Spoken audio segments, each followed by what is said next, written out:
Having land connected to water can be a huge plus for some property owners.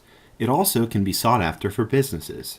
Water rights can be somewhat complicated when it comes to the legality, but don't worry, that's what we're here for.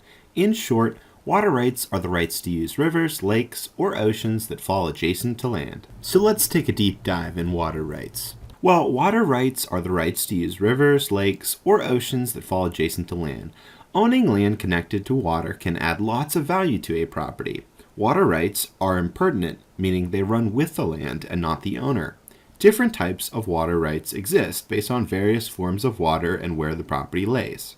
The two basic forms of water rights are riparian rights and littoral rights. An example of water rights are many oceanfront businesses adjacent to water may depend on their water rights for business.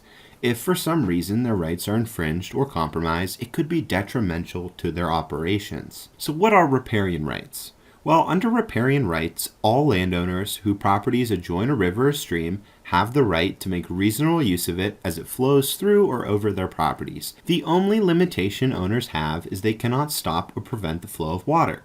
Riparian rights vary from state to state, but most grant unrestricted use.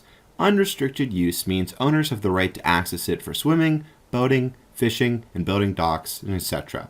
The general rule of thumb is the riparian owner has the right of access and use to and from the waters. They just cannot stop or prevent the flow of it. It's also important to note that in most cases, this form of water is considered navigational. Navigational water means it is treated as a public highway, meaning the public has the right to travel on it. What are littoral rights? Littoral rights pertain to landowners whose land border large navigational lakes and oceans. Littoral rights are usually concerned with the use and enjoyment of the shore. The landowner has access to the water, but only owns the land up to the edge of the water, while the state owns the land under the water, and the United States has an overriding interest in preserving it for public navigation. What is water diversion? Water diversion is the removal or transfer of water from one place to another. As a general rule of thumb, it's best not to divert any water if possible. Diverting water can leave a negative impact on the surrounding environment or ecosystem.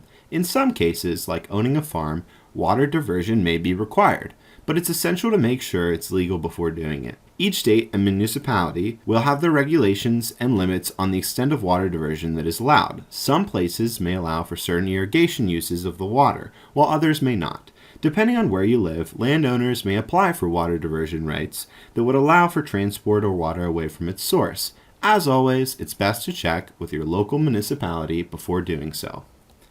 So what is the difference between water rights? Well, to recap, riparian rights are those rights and obligations of land adjacent to water courses, such as streams and rivers, whereas littoral rights are landowners' claims to the use of body of water bordering his or her property as well as the use of its shore area. Water rights are appurtenant, meaning they run with the land and not the owner. In other words, if an oceanfront property is sold, the new owner gains the littoral rights, and the seller relinquishes his or her rights. A good way to remember the difference is when you hear the word littoral, think of lake, L for lake. And when you hear riparian rights, think of river, R for river. Pretty easy, right? There are a few other important water terms. The first one is accretion. Accretion is the slow process of growth or acquisition of land, typically when soil is deposited by the natural action of water. Long-term accretion can actually increase the size of a property. The next one is erosion, which is the opposite of accretion. Erosion is the wearing away of land or soil by the action of wind, water, currents, or ice. Long-term erosion can decrease the size of a property. And the last one is avulsion. Avulsion is the immediate action of adding or tearing away land by violent acts from natural causes. An example of avulsion is a dam breaking or a massive hurricane. The difference between accretion, erosion, and avulsion is the element of force.